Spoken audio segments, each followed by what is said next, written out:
Jane Austen once wrote, "If adventures do not befall a lady in her own village, she must seek them abroad." When I was younger and people would ask where was my favorite place, I would tell them the airport because it meant I got to go on another adventure around the world.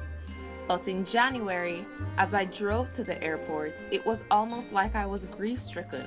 I cried the whole way there. And when I was late for check-in, I hoped in my heart that I would not be able to get onto the plane to Paris.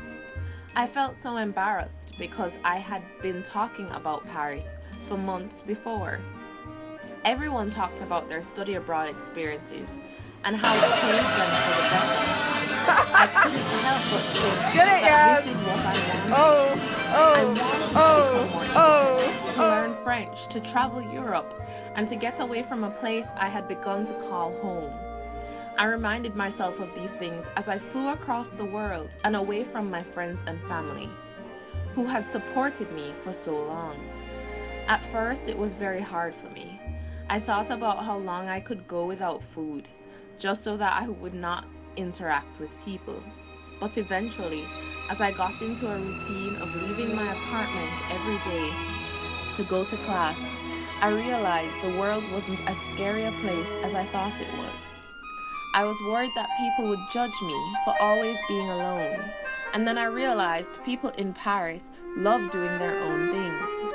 And as I began to imitate their movements and practices in an effort to fit in, I realized that being alone allowed me to learn so much more about myself. I no longer wondered about how long I could go without food. I was a regular at the neighborhood farmers market. Every week, I'd try a new restaurant that would explore the different cultures within France. I became comfortable in my own skin. I was fine to walk past the Eiffel Tower all by myself. I see now why people say they wish they would have studied abroad, because it challenges you in ways you never thought possible. I have learned how to live, how to be in the world and of the world, and not just stand aside and watch. And I will never again run away from life. Because, like Audrey Hepburn says, Paris isn't for changing planes. It's for changing your outlook, for throwing open the windows and letting in la vie en rose.